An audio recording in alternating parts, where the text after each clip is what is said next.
Hey, what's up? Let's go ahead and talk about the fifth anniversary for a little while. Just kind of get an idea of what's going on. And I'll give you some of my thoughts on what's come out and some of the quality of life stuff. So we'll go ahead and do that in today's recording. I will just let you guys know that I have been putting my thoughts of some of the most interesting characters of this year in separate clips. I'm going to probably post sometime in June my thoughts on all of the interesting characters for the first 6 months of the year. And then at the end of the year, I'll try to make a video with the last 6 months of the most interesting stuff or interesting characters in the game. So I'll be kind of doing that as we go along. But today, let's go ahead and talk about some of the things that I would say is probably the most interesting stuff here. So, one thing that I want to highlight specifically is about the anniversary character. They basically made a new version of Kyle. So, one thing that I kind of want to discuss. Oh, I need to go ahead and do this while I'm here. Why not? They did something that I think is very convenient. I like it a lot, and it's the auto set feature. So basically, what this does is it basically auto sets your equipment and skills for you. So I'm gonna go ahead and just do it now. Boom, we're done. And so now what I can do is I can go to this, and what it'll do is it'll automatically fill up my skill cost meter with recommended skills, and it'll automatically change up my equipment. Now, this is what they've chosen for my auto settings. They gave me the True Sword Excalibur. It's a light based weapon, which does fit Kyle since he's a light based damaging character. They gave him some armor. I believe it is recommended as far as the game's concerned for him to have armor. So they're basically doing the basics of what the character should have. Maybe not the 100% most optimal, but the basics. Now, as far as accessories, that's where things get a little bit weird. Like, Hymn of the Heaven Heroes is not bad. It's okay. It's a 7 star. It's not too bad.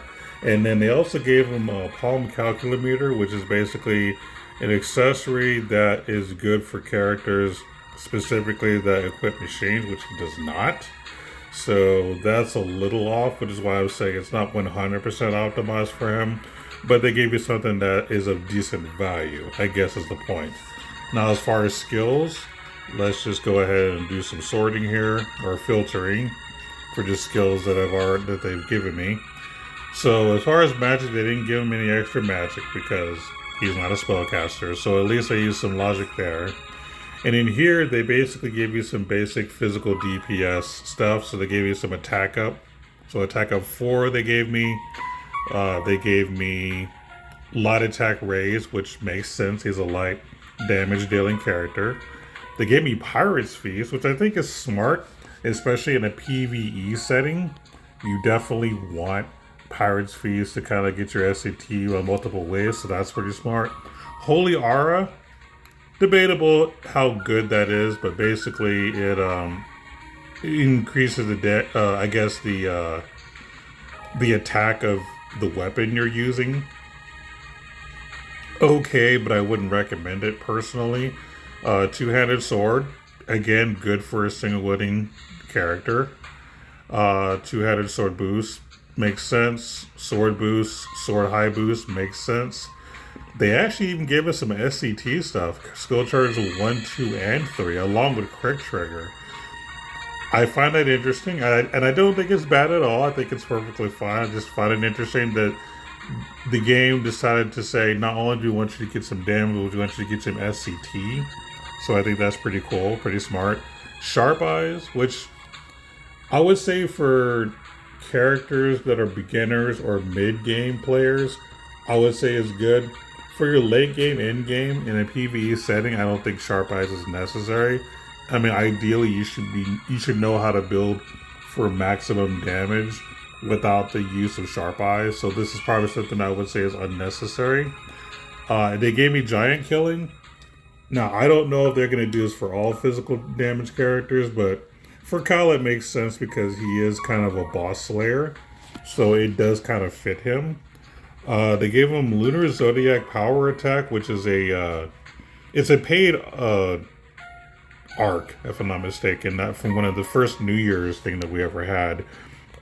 It basically just increases your damage cap, in all honesty, and a little bit of damage.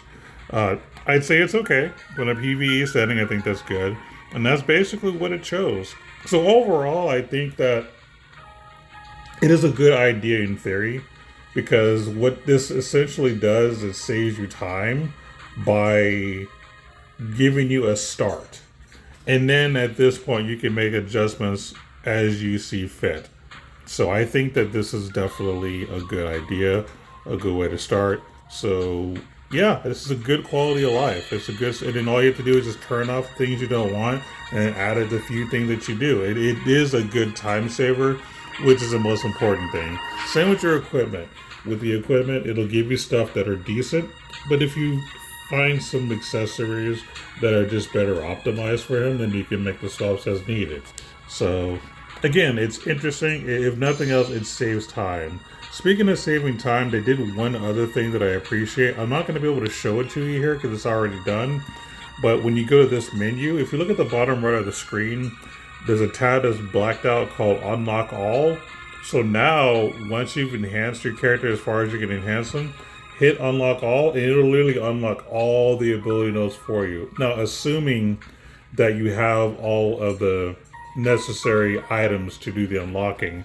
There is an exception though. I noticed that, I'm not sure if it was these skills, like on the left, like the very left, or if it's just the ones right before it, but it does stop at a certain point even if you do have the items for it. I think it's the very left here, like the absolute top enhanced 6 skills you can learn. I think these you have to do manually, but the rest of them they actually do for you.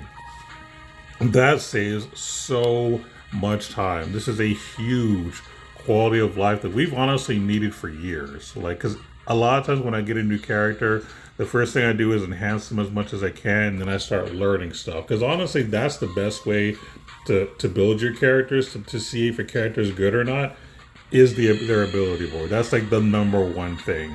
Enhancing and doing their ability boards. As far as the stuff that you can teach them, those are just added bonuses, but this ultimately determines how good a character actually is. So honestly, very, very good stuff. Happy that they've introduced this quality of life. It clearly took them 5 years to do it, but hey, it's here, so rejoice. And those are, to me, the most important things that they've done. There are a few other adjustments that the game has made, but nothing I think is worth me discussing. I'm sure some other content creators will discuss it. And since we're on the subject of Kyle now, I'll just give you my general first impression of him. I'm going to say that he's a sub DPS. He can deal damage, but the other thing that you're probably going to want him for is for obviously his leader ability and his traits. So he actually has the leader ability that, or his charisma I should say, that gives all allies a boss damage plus 20% and damage cap 3k. And I think that if you unlock, more of his traits, that number will increase. And it also lowers the damage you take by 20%. So he has a charisma. If you want a team specifically for bosses, he's going to be that character that you can add to your team just so everybody gets more damage and damage cap, and also prevents them from taking as much damage. So I think that makes him worth pulling. So if you do end up pulling this character, I would say you got a good character for boss fighting, and then basically a good start of a good team. So I think this is a decent character to have. I will say that he's not necessarily a must pull, but I do think that he has a lot of PvE potential. Now, in terms of PvP, I don't think so. From what I can see, I think he's more just dealing with events, not for arena or GVG, stuff like that. I think he's just good for just doing story content, for doing just the events in general, and just specifically boss fighting. So overall, a decent character, not a must pull, but decent to have. And while I'm here, because I haven't actually recorded my melee impressions, I'm going to go ahead and do her too. I don't have her yet, so this is going to be more of what's on the gotcha. But before I go to the gotcha, let's go ahead and talk about the arc that came with Kyle, first and foremost. So I don't have the arc yet. It is a UR. Basically, this is an arc that it increases your physical and special damage and damage cap. If you have a sword equipped, you get an anti-divinity. Basically, you get a slayer effect for gods, dragons, spirits, and undead. So that's, less slayers you have to equip, and you also take less damage. Pretty strong. It also has a skill at max. All allies get some damage cap. Specifically against bosses, you get some buffs. So pretty cool. Ether Reward is an accessory. It has, some okay stats. You get increased damage to divine types and less damage taken. Basically, it's a theme of anti-divinity type stuff, anti-boss type stuff. As far as learnables, the important things to note: Fighting Spirit 3 is fine. Let's see. I'm trying to see if there's anything worth talking about here. God Saber's fine if you're fighting something specific, but I wouldn't say universally it's not that great. Two-handed sword boost 2 is something notable. It's, basically more damage cap for 13 SC. If you're single wielding, this might be worth it for you. Light attack raise 3, lots of damage cap. So I think that's also interesting. So if you end up pulling the UR, I think that the main thing you're going to like about it is the learnables. Accessory is okay as far as Ether Reward, but I wouldn't necessarily go for it. It's not that big a deal. Skill's pretty good. Trade's pretty good. So overall, it's a decent UR. So there you go. And then the last thing I'm going to talk about really is just the melee banner that just passed. I'm going to just talk about it here, and so I don't have to make another recording for this later on. Just briefly, the only reason I want to talk about her is because she is a new status character. So if you're like me and you like characters that can do statuses pretty well, this is going to be the new best character for you to pull for. Unfortunately, I was not able to pull her, so I can't tell you how she does as far as either PvE or PvP. But just by looking at her traits and looking at her skills, I'm pretty confident she's going to do well for all content, in all honesty. I think on both the PvE and PvP side, mainly because she has some good Slayer effects, good criticals. She has the ability, like V, to start off with a somewhat Anula Melt type status at the beginning. So again, I think she is going to be a really good pull for someone. Again, not a must pull, but if you get her, you have a nice, unique character. And, like I said, I think she's really, really decent. I'm not going to go specifically too hardcore on, what she's like. I don't have her, but I think she's worth having if you were able to pull her. As far as the arc's concerned, this is the arc I actually did pull when I was trying to go for this banner. It's okay. I don't think it's anything worth bragging about, but, basically it just supports the type of character that Melee is. Basically deals more damage. You take less damage when flinching. You get a regen effect, which honestly is not as good as it should be. I think is what I'm going to say about that. And then the fact that it boosts your recovery magic power makes me feel like this is more for a support character. So, okay. Not sure that necessary for this, but fine. As far as learnables, I don't know if these are really that great. Not gonna lie.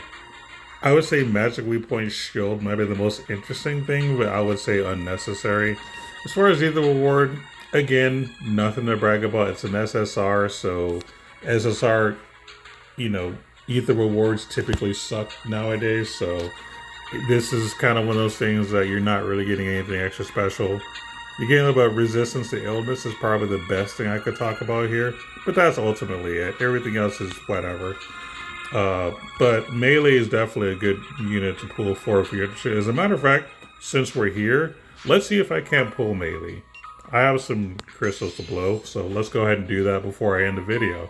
People like seeing pull Vez, and I don't really do that kind of stuff anymore, so let's get to it. And let's see if I get anything worth it.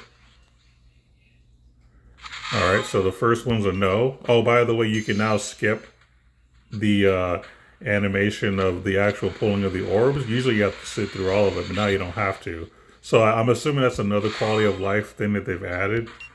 So you're not constantly just wasting your time. So I appreciate that. Because it wasn't like this before. You used to not be able to skip this last part. Yeah. Let's keep going.